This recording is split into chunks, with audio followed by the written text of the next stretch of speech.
ओम नमो श्री दंबा काली। तू ही धन, तू ही शक्ति, तू ही भाग्य, तू ही संपत्ति, तू ही प्राण, तू ही मुक्ति, तू ही मोक्ष, तू ही उत्पत्ति। ओम नमो श्री दंबा काली, ओम नमो श्री दंबा काली, ओम नमो श्री दंबा काली। आज की कथा, आज का कार्यक्रम शुरू करने से पहले हमेशा की तरह हम आने वाले सबसे पहले प्रश्न को हम देखेंगे और फिर आगे बढ़ेंगे। तो आज का प्रश्न हम देखते हैं। राजस्थान से है ये, इन्होंने अपना नाम बताने के लिए मना करके रखा है। इनका प्रश्न, इनकी पत्नी इनका सुनती नहीं है।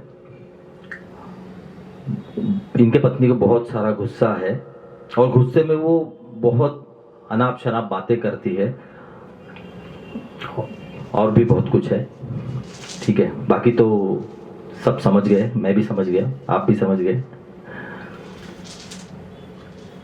मैं आपको मतलब मैं कितनी भी अच्छी बातें सुनाऊं, भगवान की बातें सुनाऊं, जब मैं लोगों से कहता हूं कि आप कोई प्रश्न पूछिए, तो प्रश्न हमेशा यही होते हैं। ठीक है, अब आपने प्रश्न पूछ ही लिया है तो कहानी तो सुननी पड़ेगी। मैं कहानी सुनाता हूं, कहानी कथा आप जो कुछ भी समझे। तो एक बार की बात है, विश्वपिता ब्रह्मा जी, विष्णु जी और शिव जी एक साथ बैठे हुए होते हैं। अब विष्णु जी कहते हैं कि ब्रह्मा जी, आप विश्वपिता है, इस पृथ्वी पर आपका एक भी मंदिर नहीं है, आपका कोई स्थान नहीं है, और आप विश्वपिता होने के कारण इस पृथ्वी पर आपका स्थल होना अनिवार्य है, बहुत जरूरी है। ब्रह्मा जी कहते ठीक है। जैसे ही कहते ठीक है, विष्णु जी के नाभि में से कमल निकल आता है। ब्रह्मा जी उसे हाथ में ले लेते, भगवान शिव जी के पास और भगवान विष्णु जी के पास एक बार देखते हैं और इस कमल को पृथ्वी की तरफ फेंक देते हैं। अब वो कमल का फूल जो होता है वो पृथ्वी की 7 परिक्रमा करता है।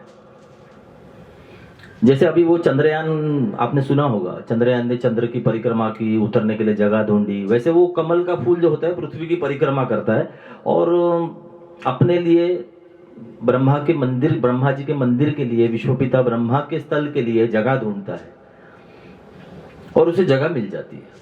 और जहां पे वो जगह मिलती है वहां पे वो कमल का फूल, उसका जो डंटी होती है वो उस जमीन में जाके घुस जाती है। जहां पर वो डंटी घुसती है वहां से पानी निकलना शुरू होता है और वो जलाशय बन जाता है, सरोवर बन जाता है। अब ब्रह्मा जी उस सरोवर में आते हैं और वहां पर आने के बाद वो कहते हैं कि यहां पर हमें एक पूजा करनी होगी जो सही मुहूर्त पर होनी चाहिए, जिससे आने वाले पृथ्वी के जो भी हमारे मतलब लोग हो उनका भला हो सके। तो अपने पत्नी को बुला लेते, सारे देवादिदेव, सारे ऋषि मुनि, साधु, सन्यासी, सभी लोग आ जाते हैं और माता सावित्री जी से कहते हैं ब्रह्मा जी कि हमें पूजा के लिए बैठना है, आप तैयार हो जाइए। आप राजस्थान वाले आप सुन रहे हैं ना, ये कथा स्पेशली आपके लिए है। तो जैसे ही वो माता सावित्री को कहते हैं, माता सावित्री जी कहते हैं कि बस आप चालू कीजिए, मैं तैयार होके आ रही हूं। आप चालू कीजिए, आप रुकिए, आप रेडी हो जाइए, मैं तैयार होके आ रही हूं। आप सभी को, मुझे भी, सबको ये जो डायलॉग है इसका डेप्थ, इसकी गहराई मालूम है ना, सबको मालूम है। माता सावित्री जी तैयार होने के लिए चली जाती है। ब्रह्मा जी वहां पे देवादिदेव ऋषि मुनियों को लेके अपना पूजा शुरू कर देते हैं और मुहूर्त का जो समय होता है वो ढूंढने के लिए वो पूजा आरंभ हो जाती है। 10,000 वर्ष पूजा होने के बाद ब्रह्मा जी को और देवादि देवों को, ऋषि मुनियों को वो मुहूर्त नजदीक आते समय दिखाई देता है। देवादि देव जाके ब्रह्मा जी से कहते हैं, ब्रह्मा जी मुहूर्त नजदीक आ रहा है, आज 10,000 वर्षों के इतने कठोर तपश्चर्या के बाद हमें वो मुहूर्त मिला है, आप माता सावित्री जी को बुला लीजिए। ब्रह्मा जी किसी को भेजते हैं और माता सावित्री जी से कहने के लिए कि आइए मुहूर्त का समय निकला जाएगा। सावित्री जी कहती है बस थोड़ी देर तैयार हो रही हो, आती हूं। ब्रह्मा जी कहते ठीक है। देवादिदेव फिर से जाकर कहते ब्रह्मा जी इंतजार करते करते करते आखिर में ब्रह्मा जी के पास देवादिदेव जाते हैं और ब्रह्मा जी से कहते हैं, ब्रह्मा जी आपका स्थल बनाना है, पृथ्वी का ये सतयुग का सबसे पहला तीर्थ होगा। ब्रह्मा जी से कहते हैं ब्रह्मा जी कोई और रास्ता निकाल लीजिए, मुहूर्त चला गया तो दोबारा कब आएगा, कितने वर्षों में आएगा, किस युग में आएगा, इसका कोई ठिकाना नहीं है। ब्रह्मा जी कहते हैं ठीक है, रास्ता तो ढूंढना पड़ेगा।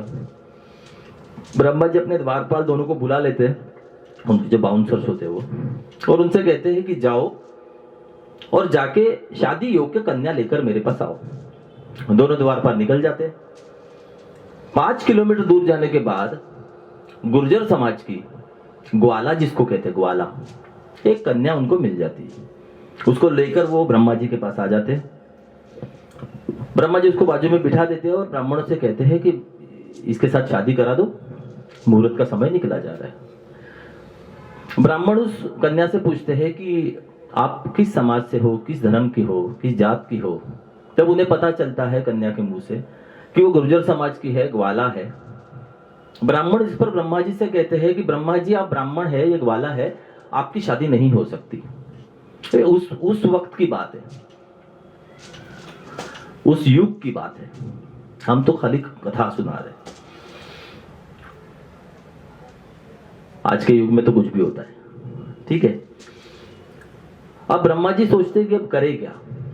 तो ब्रह्मा जी उस कन्या को जो चारा होता है, गाय का चारा, उसमें परिवर्तित कर देते हैं। ब्रह्मा जी है वो, और वहां पर उनके पास एक कामधेनु गाय होती है जिसके 5 पैर होते हैं। उस कामधेनु गाय को वो चारा खिला देते हैं।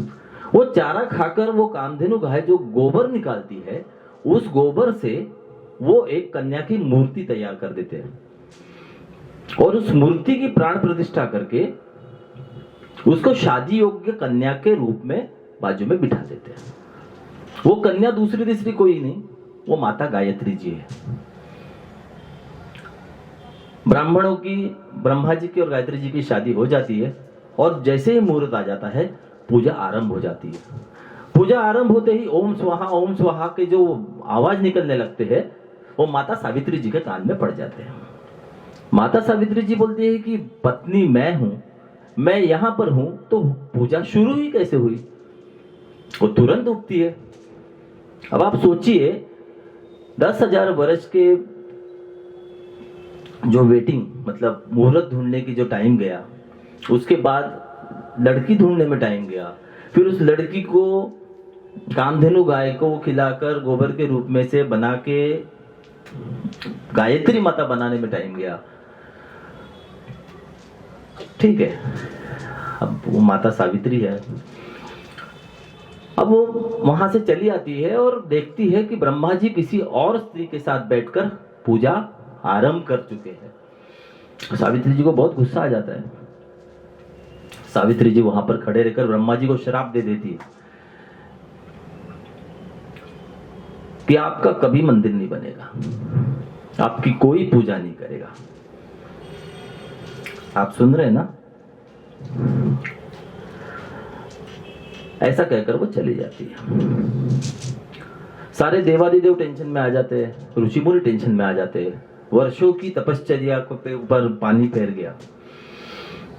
अब आपने सुना होगा पुराणों में, इतिहास में, या जिस किसी आप पारमार्थिक चीजों में आप देखे रहेंगे, जब प्रश्न कठिन हो जाता है और प्रश्न छुड़ाना ही होता है तो हमारे पास एक ही पर्याय होता है, वो है भगवान विष्णु जी। सारे देवादिदेव भगवान विष्णु जी के पास जाते हैं और जो हो गया वो किस्सा सुनाते हैं। भगवान विष्णु जी बोलते ठीक है, अब सुनो हाँ क्या बोलते हैं, आप भी सुनो राजस्थान से। भगवान विष्णु जी क्या बोलते हैं ये हम सबके लिए जरूरी बात है। भगवान विष्णु जी कहते हैं थोड़ी देर रुको, मैं जाता हूं। थोड़ी देर इसीलिए रुको क्योंकि माता सावित्री जी का गुस्सा ठंडा होने दो। ये कौन बोल रहा है? भगवान विष्णु जी बोल रहे कि वो महिला है, वो औरत है, उसका गुस्सा ठंडा होने दो, फिर मैं जाता हूं। मुझे क्या बताना है आप समझ जाओ। जब थोड़ी देर के बाद जब विष्णु जी वहां पर जाते हैं तब तक माता सावित्री जी का गुस्सा शांत हुआ रहता है। वो वहां पर जाकर कहते हैं कि ब्रह्मा जी का जो मंदिर बनने का जो संकल्प था वो हमने ही खड़ा किया था। ब्रह्मा जी को पृथ्वी पर आना अनिवार्य है। इस सृष्टि के हित के लिए इस तीर्थ का होना बहुत जरूरी है। और जब तक ब्रह्मा जी की पूजा नहीं होगी तब तक माता आपकी भी पूजा नहीं हो सकती। इसीलिए आप अपना जो श्राप है वो वापस ले लीजिए।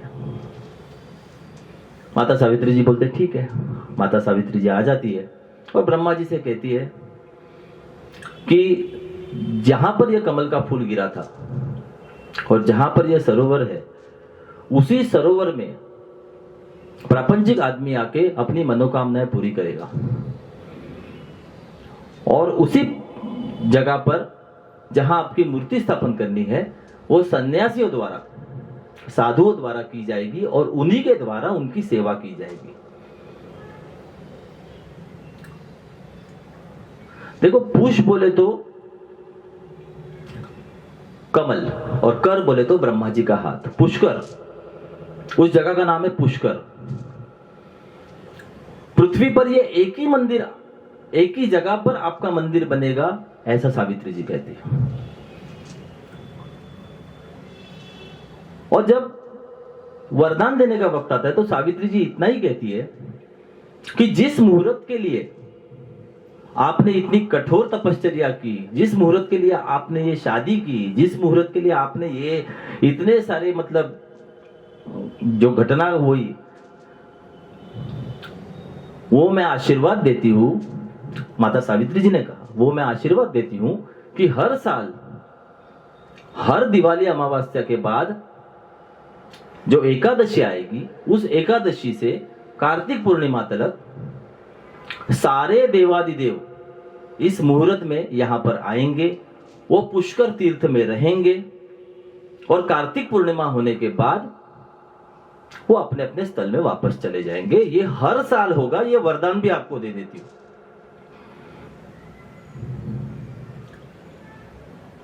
देखो, मित्र हो तो ऐसा, अब ब्रह्मा जी है, विष्णु जी है, शिव जी है, ये देवादिदेव है, ये त्रिमूर्ति है, लेकिन एक मित्र ही होता है। ये प्रश्न छुड़ाने के लिए इस संसार में शिव और विष्णु छोड़ के ब्रह्मा जी का और कोई नहीं था, लेकिन विष्णु जी ने वो छुड़ा दिया। ब्रह्मा जी का एकमेव मंदिर बना पुष्कर में। हर साल दिवाली की अमावस्या के बाद आने वाली एकादशी से कार्तिक पूर्णिमा तक जो 5 दिन का जो मुहूर्त निकलता है, वो साक्षात ब्रह्मा जी का जो मुहूर्त है, और सावित्री माता के आशीर्वाद से सारे देवादिदेव पुष्कर के उस सरोवर में आते हैं। बोलने का मतलब क्या है आप समझ गए होंगे। जब विष्णु जी कहते हैं, इस कथा में आपको सिर्फ इतना सुनाता हूं, विष्णु जी कहते हैं कि मैं सावित्री माता को मनाने के लिए जाऊंगा, लेकिन उनका गुस्सा ठंडा होने दो। सावित्री माता जब पूजा की शुरुआत होती है, तब सावित्री माता 10,000 वर्ष के बाद भी तैयार नहीं हुई होती। सारी की सारी बातें जाके बोलनी पड़ती है, लेकिन जब ओम स्वाहा की आवाज कान पर आती है तो सावित्री माता तुरंत उठकर वहां पर चली आती है। सोचो, हम सबके 2 पिता हैं। एक वो पिता जिन्होंने हमें जन्म दिया, हमारे जन्मदाता, और एक वो पिता जो साक्षात ब्रह्मा जी है, जो इस विश्व के पिता है। अब बताइए, विश्व पिता ब्रह्मा जी का ये प्रॉब्लम सुनने के बाद मेरी कहानी से, मेरी कथा से आपको मित्र का महत्व, परम मित्र का महत्व, आपको गुस्सा आने के बाद क्या करना चाहिए और किस तरीके से अपने संकल्प पूरे करने के लिए अच्छे मूड का इंतजार करना चाहिए, ये सारी की सारी बातें भले वो देवादिदेव की होंगी, लेकिन हमारे लिए भी कहीं ना कहीं इस संसार में, इस प्रपंच में लागू होती है।